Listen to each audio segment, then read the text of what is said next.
And we are live. Hello, everyone, and welcome to another episode of Translators on Air. My name is Dmitry Karnikhov. I'm your host. Joining me today, my incredible co-host, Elena Cherechenkova. Hi, guys. Elena. And our guest today, Dragos Ciobanu. Hi, Dragoș. Hello, everyone. After working in-house as a technical writer and linguist using English, French, and Romanian to write and translate content in the telecommunication industry, Dragoș completed his PhD in computer-assisted language learning in the University of Leeds Centre for Translation Studies and became a lecturer in translation studies specializing in computer-assisted translation tools, collaborative translation practices, and using automatic speech recognition, also known as ASR, in professional linguist workflows. Since 2013, he has been training heads of translation units and senior translators from European Union and United Nations institutions to use CAT and ASR tools more effectively. He is also instructional designer using his background in languages and technology to produce effective multilingual multimedia online resources. In today's episode, we will be talking about speech recognition and what is it good for, what options translators have if they want to use ASR tools, and what reasons prevent translators from trying out this new technology. But before we jump to the topic of our conversation, our announcements as always. The fourth season of Translators on Air has been sponsored by SmartCat. SmartCat offers great platform where you can collaborate with clients, find more work, use their CAT tool absolutely for free. So if this is something you're interested in, check out SmartCat by clicking a green shiny button below this video, or if you're watching this in the recording, just click the first link in the description. Alrighty, we have a few people tuning in. Hello, Sylvia, Laura, Yelena, Maria, Lucy, Charlotte, Sol, somebody under nickname Second J, Carlos, Luis, Francisca, Alexander, Rachel, Sonia, Gaby, and Finn. Thank you so much for tuning in, guys. I can see a few new faces here, so let me just quickly show you how this platform works. This is a live webinar. Everything is happening in real time, and you, as a viewer, you can participate in the discussion. We have a chat window on right-hand side. You can use this chat window to say hi and hello. We also have a dedicated Ask a Question section, which you can find below this video. This is where you can post questions and we will answer them. And you can also upvote the questions that you really like. We also have a polls section. We created a very quick poll and I encourage you everyone to check it out because this will be very useful. About using speech recognition software in your work. Please tell us if you use it or if you don't use it, and this will help us make a more interesting conversation for you. Of course, these webinars are best enjoyed with friends and colleagues. We still have a few spots left, so please spare a few moments of your time and share the link to this webinar on social media. You can tweet it, you can Facebook it, you can LinkedIn it, you can Google Plus it, use any social network you like, and invite friends and colleagues to join us and join the conversation. All righty, Dragoș, over to you. How are you? Thank you very much. Thank you both, Elena and Dmitry, for your invitation. And also, I guess, thank you to our common friend, Nancy Mattis, for making the introductions. Yes, Nancy suggested a lot of great and interesting people, and we are very excited to have you on our show. Dragoș, I already made a quick introduction. Can you please, for the record, introduce yourself one more time and tell everyone about your background? I am Romanian. I have a background in translation studies and languages. And for a while, I was an in-house translator and technical writer for a telecommunications company back in Romania. So I had a lot of fun writing manuals and faking images and creating menus out of thin air, as many technical writers do. And then I came to Leeds to work on a project called Ecolore. Some of the audience might be familiar with it. At the time, we were creating resources for professional translators. So it was a website explaining what technologies do, CAT tools, machine translation. And we're also giving or providing some training materials for teachers as well as lecturers. So this is where Nancy and I first met, and since then the Ecolore project has lost the website, but now thanks to another initiative of Jeanette Stewart from Translation Commons, as well as Nancy and another team around all of us, then we are recovering and restoring the Ecolore project to its former glory. So yeah, generally I'm a techie. I think I like technology. I worked as a translator. I taught, and I still teach. I thought the grass was greener, so I spent some time in the learning business. Then I came back to combine all these lovely, exciting fields, and here I am. And how did you get into working with speech recognition software? It was after an operation I had on one of my hands while I was doing e-learning, in fact. So I had, well, I started doing Taekwondo without actually knowing what I was doing. But anyway, so I had the choice at the time of spending 3 months at home recovering, or actually going back to work as soon as, and well, within 2 weeks, and maybe trying out this new thing called speech recognition to see how it works. And since then, in 2010, I've never looked back. This is funny because I had shoulder dislocation a couple of years ago, and I actually also tried to use some speech recognition software, but I haven't found anything. I wasn't lucky to find something that suited my purposes, and it didn't work out well for me. So I just typed like this with with my arm. It was taped to my body, so I just had to sit really in a very strange position and typing with that hand still. So yeah, I wonder how many translators get into using speech recognition software that way. Well, the thing was, I hope not so many. Yeah, if we look at some of the surveys of the professionals, there are still not many translators who use speech recognition. Some of them will say, just like you did, you know, I'm healthy, therefore I do not need this piece of technology. It is assistive technology, is not translation technology. Therefore, I'll just leave it until my hands don't work anymore or something. But that's a bit unhelpful and a little bit silly as well. So hopefully after today, more people will give it a try. Yeah. Interesting. And what are some of the speech recognition options which translators have? Well, it kind of depends on the, well, not kind of, it does depend on the languages that you use. So from what professional translators said in a number of surveys that they use, Dragon, naturally speaking, is the tool that is the most commonly used. Unfortunately, Dragon is only available in its desktop version on a limited range of languages. However, having said that, we all know that Google Voice is getting a lot better, and it's also integrated in CAT nowadays, and it's also integrated for maybe some of the audience work for the UN, for instance. So it's integrated into the UN CAT tool, Iluna 2. And I think gradually speech recognition is making its way into the mainstream. So Dragon is, I would say, from what I know, the sort of market leader in this respect, but Google Voice is an option.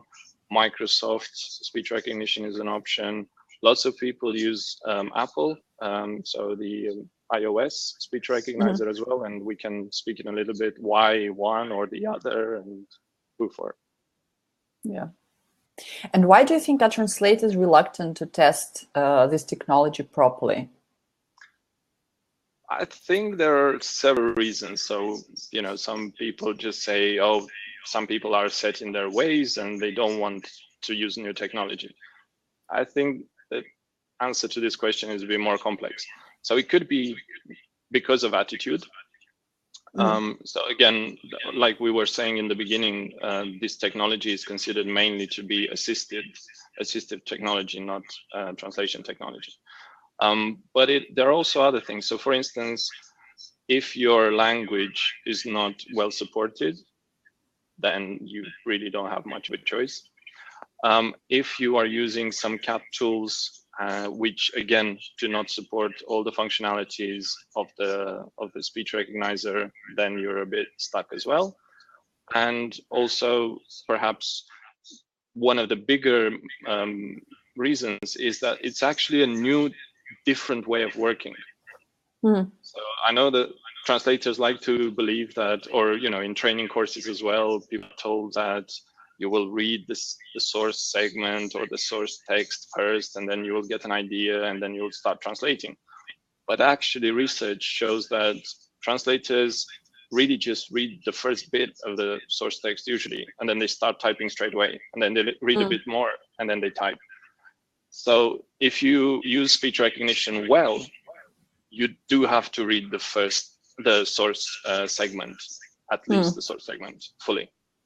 And you have to get used to the sound of your voice, which some people really do not like. Depending on the client, you might have requirements on using a certain style guide. And you might really not like to be speaking in the client's voice. So then there's another challenge. You might want to be hipster and work in shared cafes and, mingle with the cool people. And then you have the problem of talking to your computer in the middle of a crowded place, possibly noisy as well. So probably there are confidentiality problems as well, if you're working somewhere. Yeah. Although, to be honest, that's one of the myths. I think we'll get to those as well. But one of the myths is that you can't possibly use speech recognition in a shared workspace. But actually, there are translators, especially in-house ones, who do that extremely well.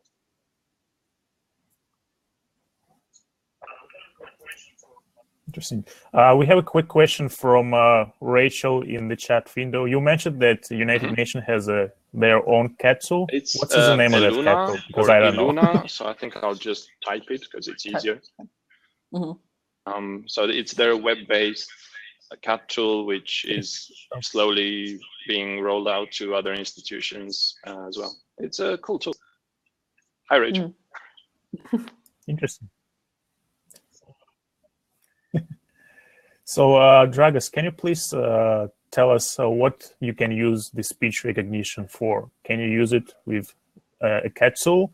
What are the most popular CAT tools you can use your speech recognition tool with? And what are some other tasks? Maybe typing emails again, or something we like that? go back to the issue of which languages are supported by the standalone speech recognizers. So for instance, if you find that your language is not supported by Dragon Naturally Speaking for the desktop or for the Mac, like Romanian is and supported. Russian, I guess. Then and I think we had a question about Croatian as well. So I think this is going to help some of the audience as well. So if you are working with a language that's not supported officially, then you have two choices to my mind. One, you can use Google Voice if you're translating in MateCat, for instance, or if you are translating just in Google Docs, then you're not going to have any problems with that. Second, which is what I do on my current tech setup, which is an Apple Mac with Parallels and Windows in order to run the CAT tools. I find that I'm using the Romanian speech recognizer on the Mac a lot because the keyboard, I don't have a Romanian keyboard, and sort of fishing out all the accented characters takes me longer than actually the accuracy of the speech recognizer. So I would say you might have a sort of an option available to you, whether it's Microsoft speech recognition or Apple speech recognition. But if you want to sort of do a lot of things with a speech recognizer and your language happens to be one of the ones supported by Nuance and Dragon Naturally Speaking, I would recommend Dragon Naturally Speaking. Yeah. What languages does Dragon support? What languages does English, Dragon French, support? Spanish, Italian, German, Dutch, Japanese not very well, but that's an interesting debate because the Japanese translators that I showed this to last year, they were actually very happy with the roughly 50% accuracy that they noticed. But then the quality of the recognizer is really increasing a lot with each version. And to answer your previous question fully, what can you do with the speech recognizer? Actually, if you have a tool such as Dragon, you can do a lot. You can do the basic dictation, which most people will do. And having the standalone tool actually allows you to dictate into any computer application. So CAT tool, email, Word, whatever. Search on web and so on. So you dictate. And then depending on the CAT tool that you are using or CAT environment, you have access to more of the Dragon options than in others. So for instance, there are tools like Memoq, which do not, or MemoQ, I don't know what the official translation is, which MemoQ. They do not block pop-ups. Therefore, you can dictate into Memoq, and if the recognizer makes a mistake, you can correct just while you dictate, so live. Other CAT tools and some web-based tools as well, they block pop-ups. So in that case, you can simply dictate and then use the keyboard and the mouse to correct any inaccuracies. So that's dictation. You could do transcription of audio files or translations that you've done on the move, just spoken to your phone and you have an MP3 file. A really interesting use of speech technology is using it for revision. So instead of speaking to the computer, you ask the computer to speak your translation out to you. And the voices are realistic enough, and Dragon has a choice between two of them, that you actually sometimes can feel that there is, or imagine there is someone else in the room, and you listen to your translation, you look at the source, and you check for accuracy, for instance. You could also, again, with a certain version of Dragon, you could create voice commands for very frequent shortcuts that you use maybe in your CAT tools. So especially if you use several CAT tools because your clients require you to do, remembering confirm is easy, Control Enter or few variations on that. But looking up concordances or terminology or, I don't know, opening the QA, there are different shortcuts in the CAT tools. And you can just program a voice command. So you just say Memoq confirm or SDL confirm or look up something. So that these are a few of these possible solutions, possible uses. We have quite a bunch of questions concerning what you've just said, so I guess it will be best to take them. The first one is from Laura. She's asking, since you have parallels, does that mean that you run Dragon Dictate on that? It means you have the Windows version, not the Mac version. She'd love to have a comparison, the Windows version of different Dragon versions. How do they compare? I'm afraid I cannot give that comparison. When I started using Dragon, I was very keen on the ability to first transcribe and secondly to create my own commands. So to move away from the keyboard as much as I could. And at that time, the Dragon Naturally Speaking professional version for Windows was the only one that was offering these functionalities. So therefore, I never bought Dragon Dictate for the Mac. But then given that most of the CAT tools, except the web-based ones and Omega T as well, are for Windows, I think there would be too many hoops to jump through if you have Dragon for the Mac, but you're actually dictating in Windows using Dragon for the Mac. Does that make sense? Yeah, hopefully Laura will get that. Well, okay, let me just add another thing. So what I do, I mentioned that Romanian is not supported by Dragon. So my current setup is I will use Dragon naturally speaking for English in Windows. And I will use the Mac Romanian speech recognizer to dictate both on the Mac and in Windows. I see. Yeah. So that could be one way of dealing with multiple languages. You mentioned that you needed a tool that could help you transcribe text. So the next question from Gaby concerns just that. How do you do transcription of audio files using a speech recognition tool?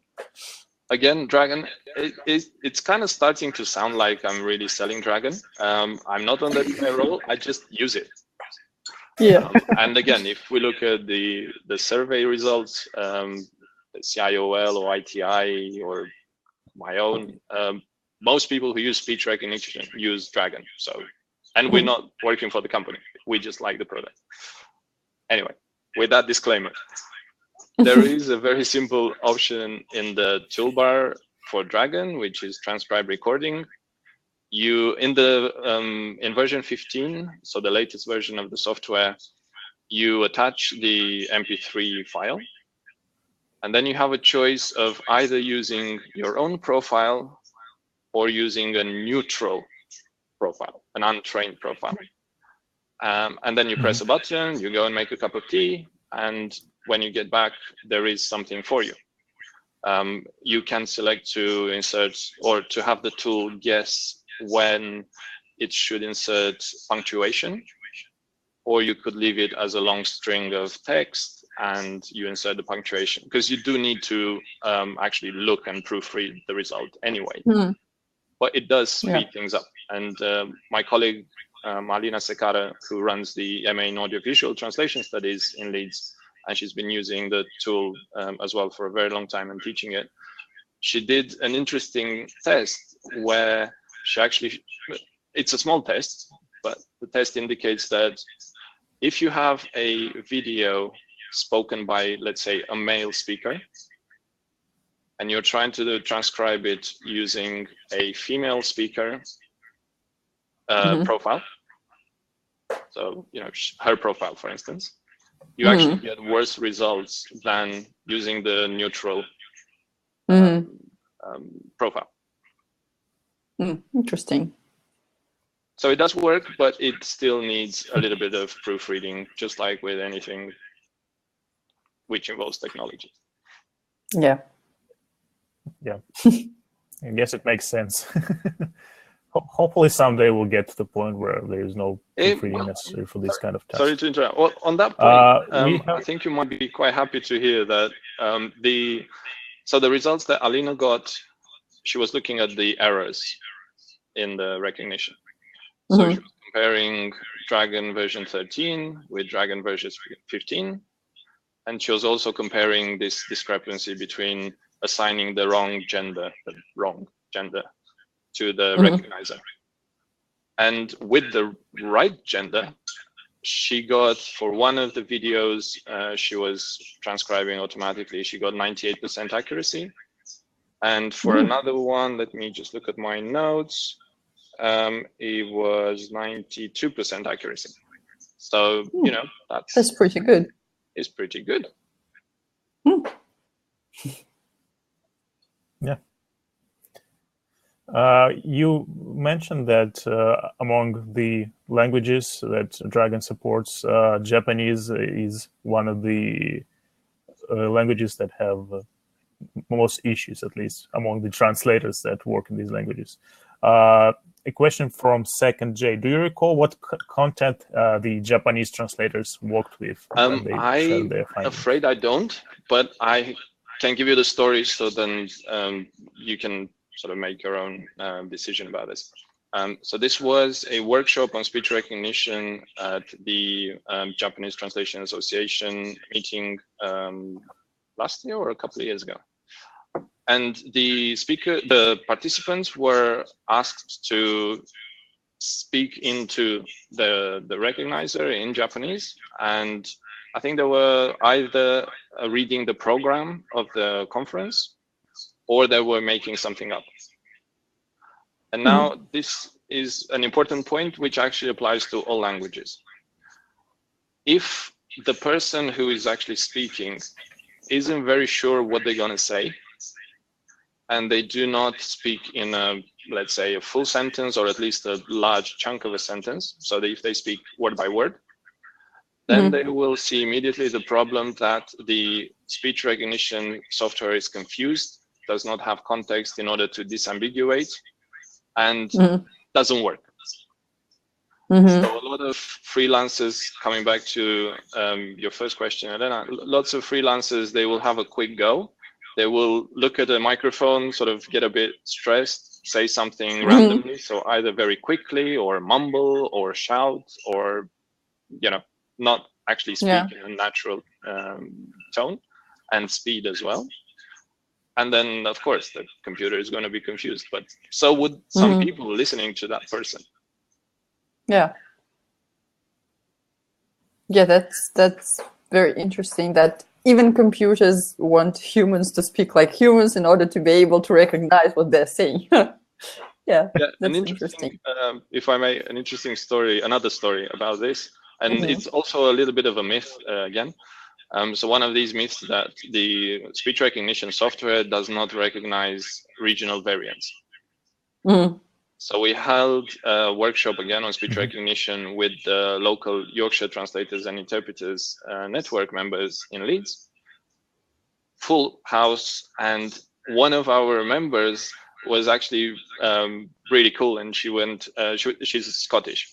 So she found this really funny YouTube video with, you know, of course, making fun of speech recognition. And then she came in saying, you know, I'm really happy to be here and I'm happy to see everyone, but, you know, I don't have really high hopes for the recognizer. And initially when we said, well, let's just try it, it was quite interesting that she said something so quickly that actually the room didn't understand her. But when she was, again, we were testing, so we were reading from, I don't know, the workshop program or something, and she was speaking normally without, you know, huge deviations in tone or speed. Actually, the tool did a really good job. So it's a bit like, you know, sorry? Well, so better than the audience. Well as the audience. But better it's than one the of audience. those things where, you know, we try and trick Google Translate by giving it a really long sentence or really convoluted, ambiguous things to translate. Again, we can trick speech by speaking super quickly. Yeah. Since we started talking about the myths surrounding speech recognition software, you mentioned two. One of them is that it's not good at recognizing regional accents. Another one is that it can't be used in some spaces where you're not sitting alone, where it can be used if you're working with some other people in the room. What are some other myths? One of them might be that only the cool kids use it. But actually, it's quite interesting, again, based on some work I've done and other people have done as well. It seems that actually mastering the speech recognition tool is a skill. It's a proper skill. It's not something that you just pick up. And it relates to what I was saying before about speaking in either the full sentence or a big part of it. So what I found was that actually translators with lots of experience, so let's say in reply to my questionnaire in 2014, there were a couple of people with even up to 45 years of experience. So they, because they know the target domain and terminology, they are at ease speaking and dictating full sentences. Now, if you're a beginner, however enthusiastic you are about the technology, if you stumble, if you need to check terminology very often, if you don't know what you're going to say, then you're going to have problems. So it's a skill that needs to be mastered, and it also, I like to think that it makes translators rethink perhaps a little bit their career and their approaches, because it can introduce elements and skills from interpreting.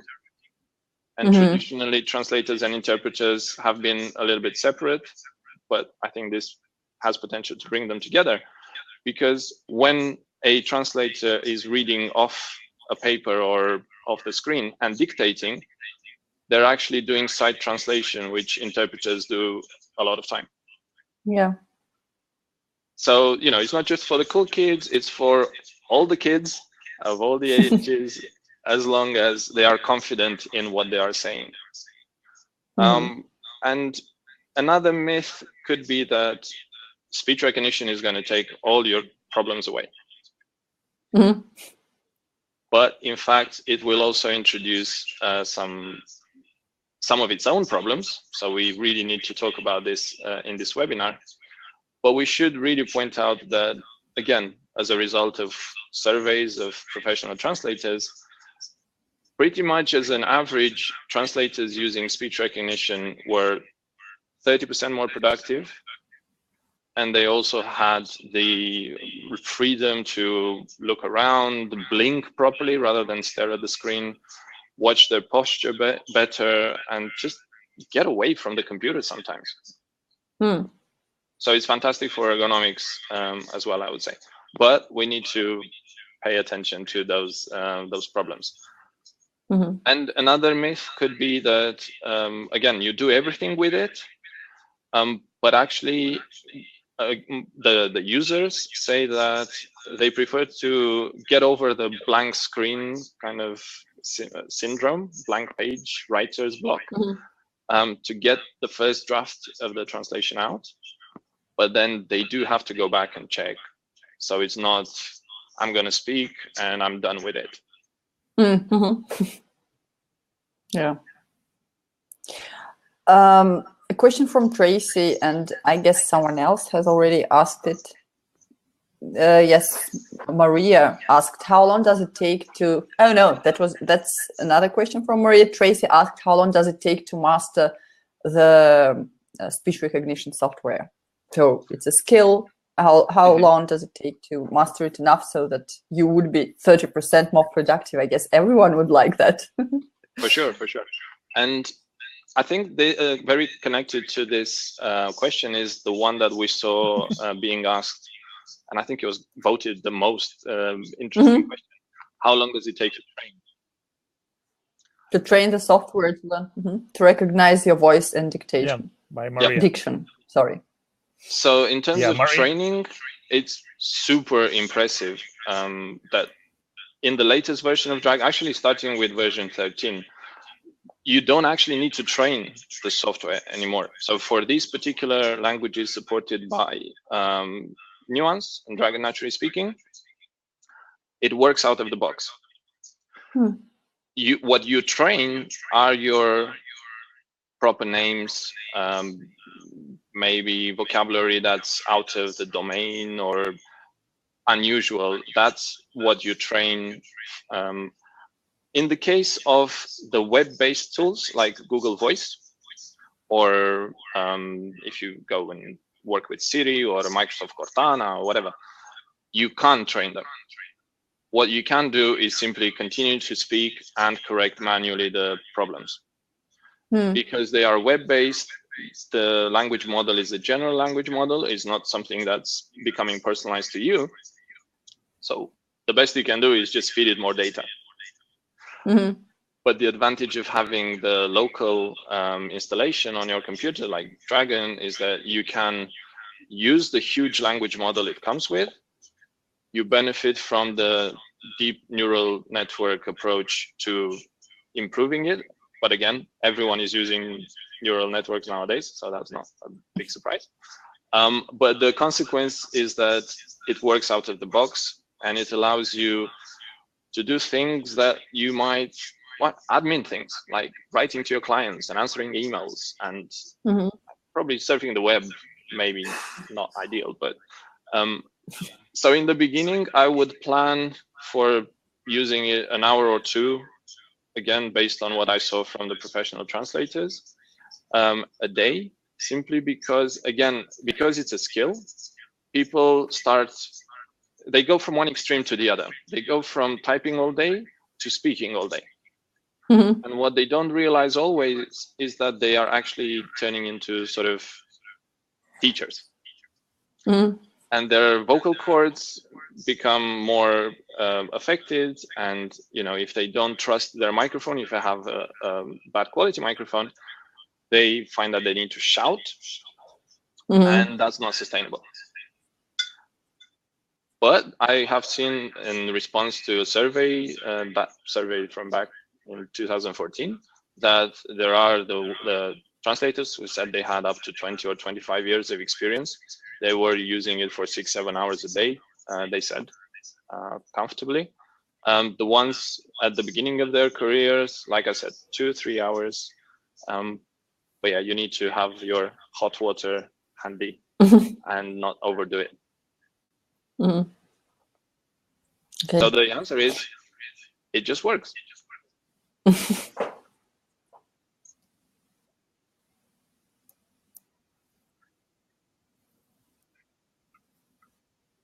Interesting. There is a question from Tracy. Is it difficult to go back over what you've translated to change it? Can, when you are, because she does that a lot when with she's just one of these tools like Dragon, that allows you to correct live. Actually, Google Voice has also implemented that, but I'm still mostly sold on the Dragon approach. You can, because you see what the computer is typing, you can stop in mid-sentence and correct or delete or add at a certain point. So there are voice commands for all of these actions. And I think that's why Dragon is actually one of the, well, the most frequently used tool, because those voice commands are actually very accurate. And there is a bit of frustration, and maybe this will motivate some of the CAT developers to allow pop-ups, because it's frustrating when you get used to, let's say, dictating in Memoc or in Word and Outlook, for instance, and correcting live and just getting things done from voice commands. It's frustrating when you have to use the keyboard.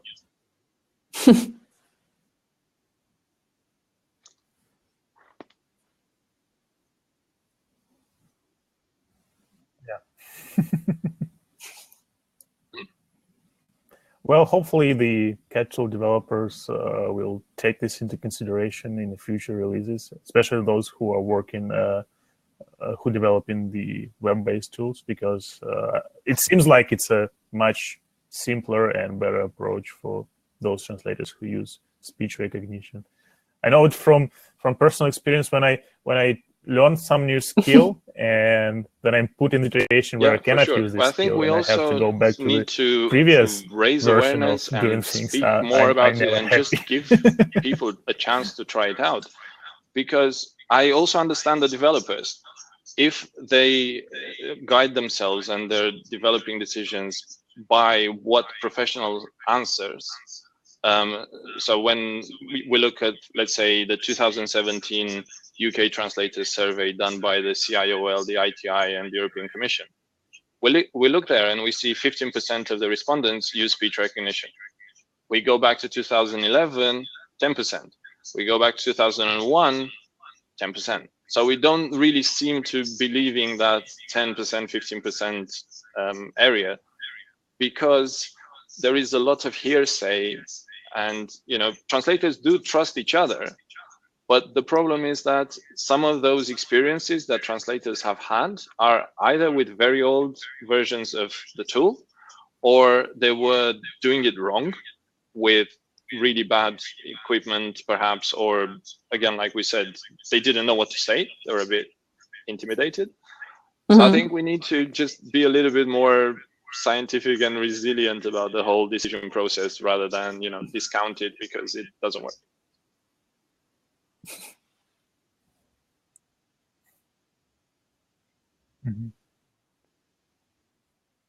Yeah, I absolutely agree with you. We have another very interesting question from Rachel.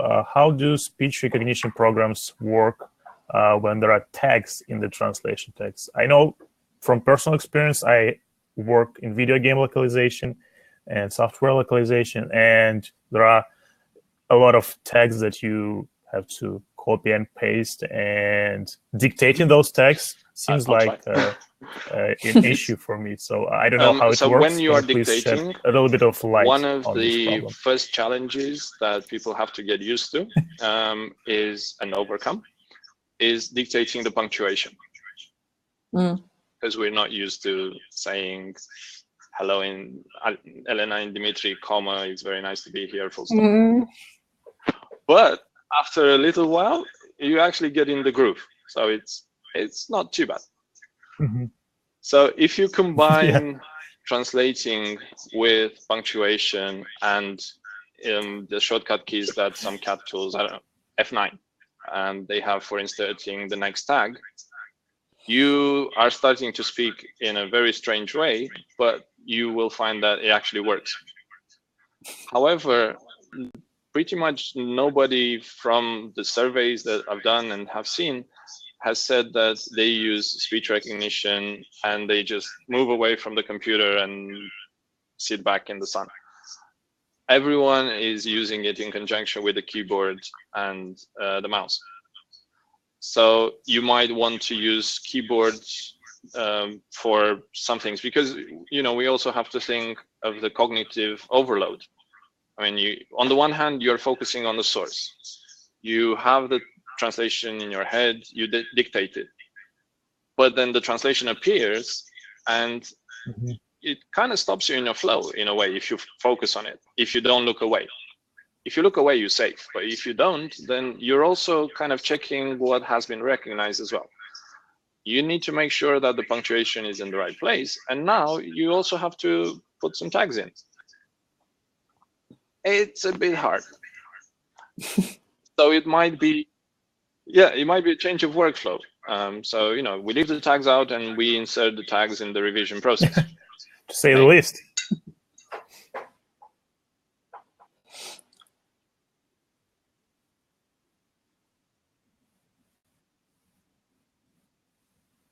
This actually seems like brings the next question. Does speech recognition seem to be more suitable for some tasks as opposed to others? You don't really want to be stopped in your flow, because then that just makes the whole experience frustrating as a translator. And that's why there is a lot of criticism of CAT tools, because they stop the translator in their flow.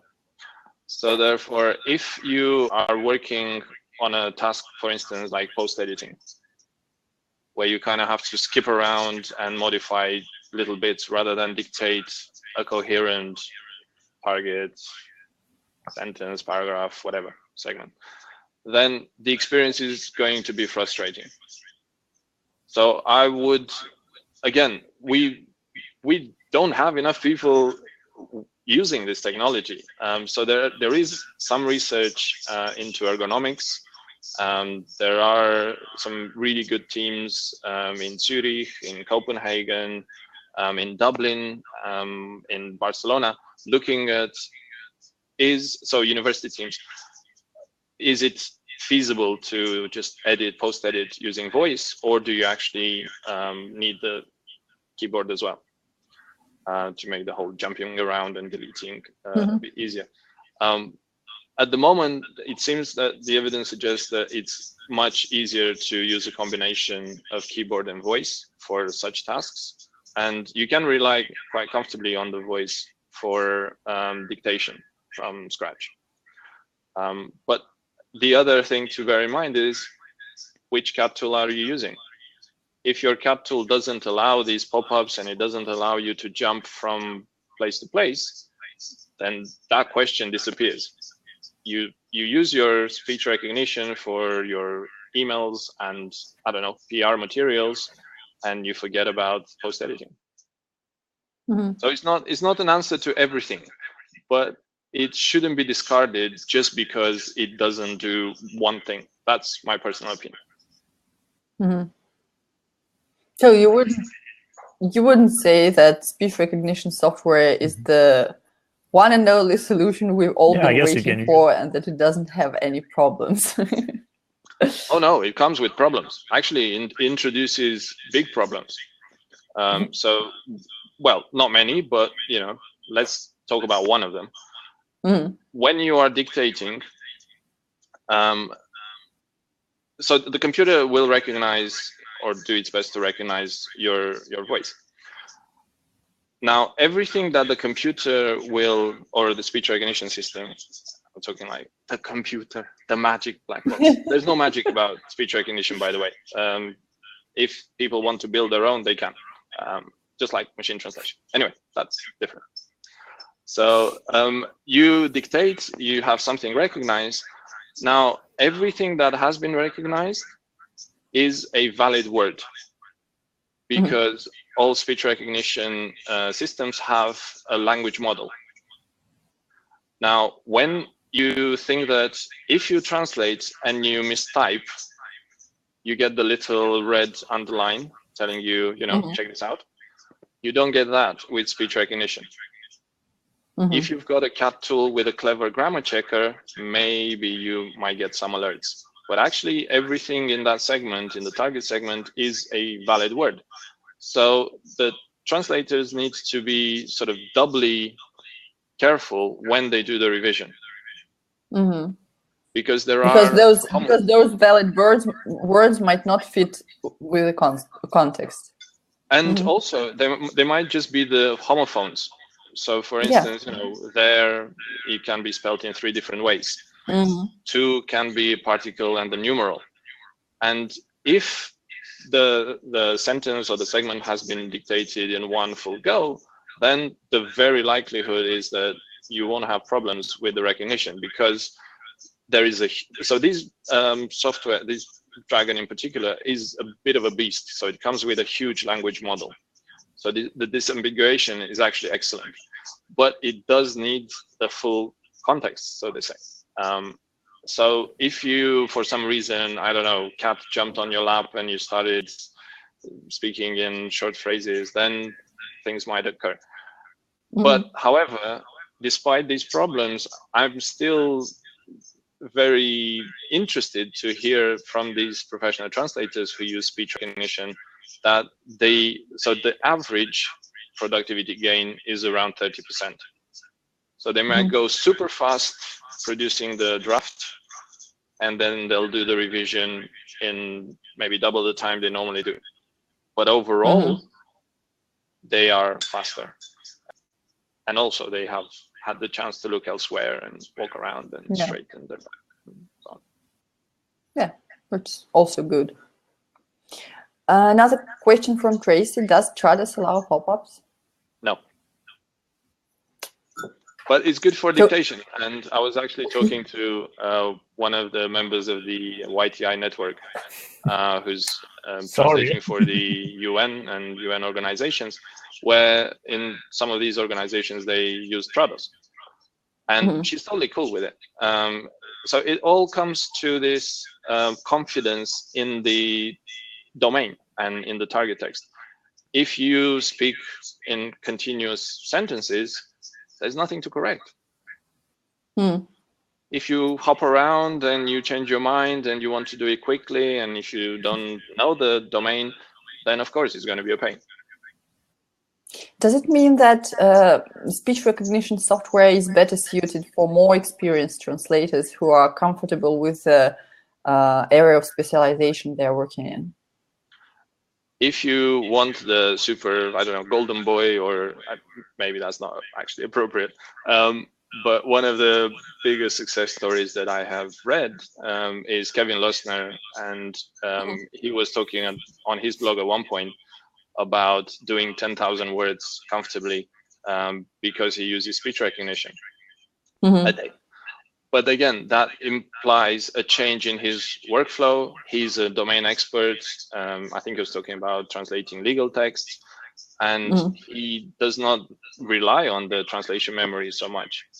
Therefore, he can move away from the computer. He reads the text, the source text, dictates the target, does a quick revision at the end, and it's done. So I hope, Kevin, that I haven't misrepresented your workflow. But that's one approach. I would say using speech recognition for the admin tasks builds confidence. And then while you're also building your confidence in the domain, then those are transferable skills. I don't think people should wait until they're masters of engineering before they touch this technology.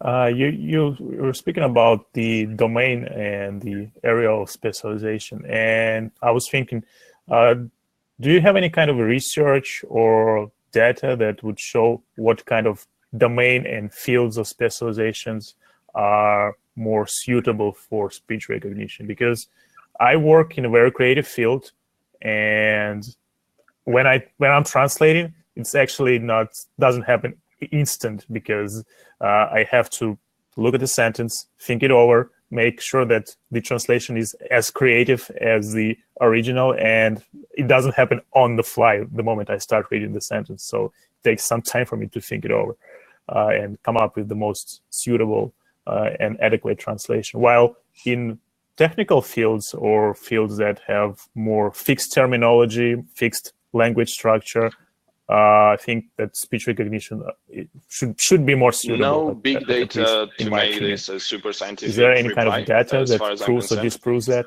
I can go back and offer the results of conversations that I've had with the freelancers using speech recognition. And it's exactly like you said. There is this, not issue, but concern that so first of all, if the freelancer's way of speaking is quite informal and relaxed, then speaking in the formal tone and register that the target text requires is going to be a big step. So in that case, they might find that they cannot use speech recognition for, let's say, legal. So one of the freelancers I was talking about to, she mentioned that she was doing website localization where the tone was quite informal and it suited her very well, and she was extremely productive for that particular type of translation. But maybe for medical, you need, I don't know, a different, to become a different person or to speak in a different tone. And some people don't like that. And also, but again, I would say this needs to be tested a little bit, because I hear some translators say, I cannot possibly talk differently. But then at the same time, I'm thinking, yeah, but you're going to look for direct clients at fairs, technical fairs, and I'm pretty sure that you are pretty formal in those circumstances. So perhaps you should really give it a go and then decide.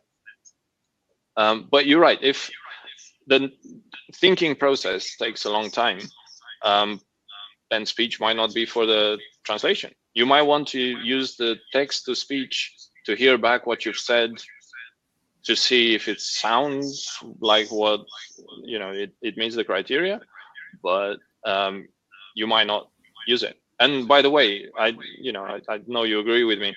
The point of this webinar is not to just say, go buy speech recognition and use it for everything. Can you do this text to speech thing on a Mac with the how is it called, with the Mac recognition speech tool? There is one, right? There is accessibility built into, and there has been for a long time. So in a way, I know I'm not I'm a bit unfair to Microsoft, but when I talk about speech recognition, sometimes I talk about Microsoft speech recognition like, you know, Shrek's donkey. He's been always there, and he's sort of jumping around, you know, play with me, be my friend. But we somehow managed to ignore it for quite a long time. So there are accessibility features both in speech to text, so dictating, but also having the screen and documents read out to you as text to speech. But for that, so if the translators or the users do not have any tools like Dragon, for instance, which comes with its own text to speech, they just need to look into the accessibility features of their operating system. I'm pretty sure Ubuntu also has these features as well. So it's just a matter of opening up accessibility. I think I will look into that, because I have to review the book translation I'm finishing this week, and I think it would be a great opportunity to try this thing out. Yeah, and then your question will become, which of these available tools gives me the most human-like voice? Yeah. Because again, there are advances being made very well, significantly. And again, on the 20th of August, Microsoft had a big announcement that their automatic speech recognition matched the recognition of humans on the sample. So, you know, the technology is progressing. It's not going to go away. And it's a bit like CAT tools. You know, there's really no point in fighting CAT tools anymore, or it hasn't been for a long time, but never mind. We just need to learn to use them in the appropriate contexts and ignore them in others. Yeah.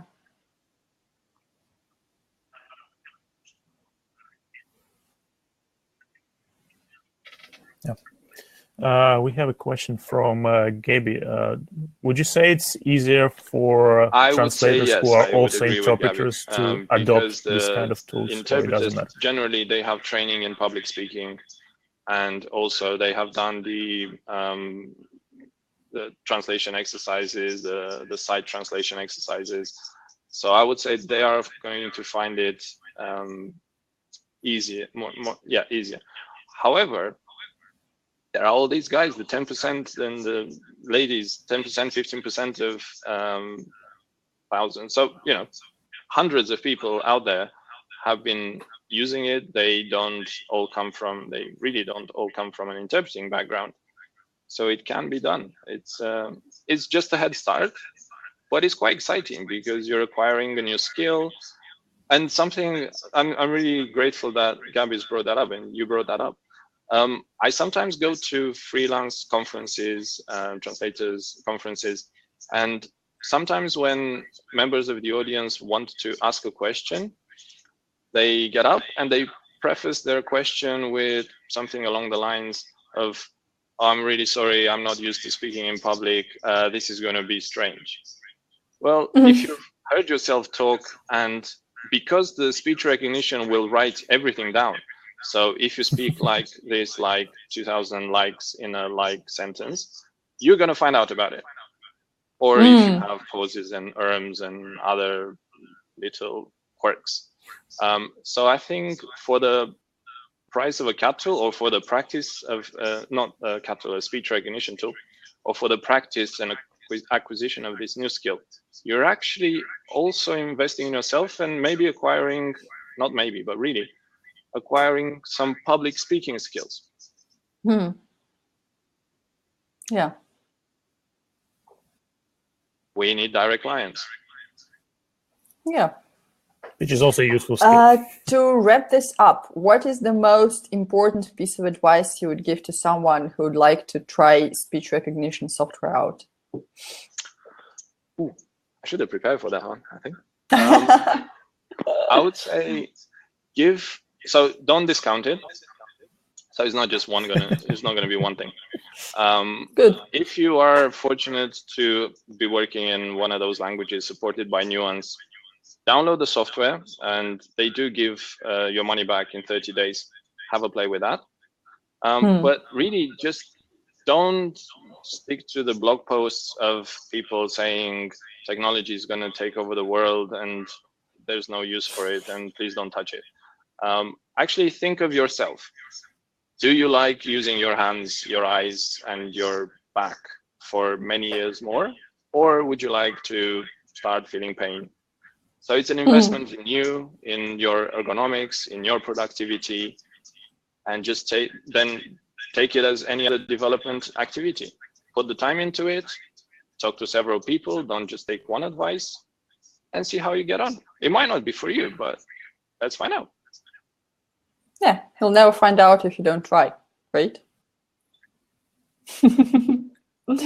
Okay, thank you very much, Dragoș. It was a great episode. I really enjoyed it, and now I will try to find how this text-to-speech thing works on my Mac, so that I don't have to read the whole translation myself.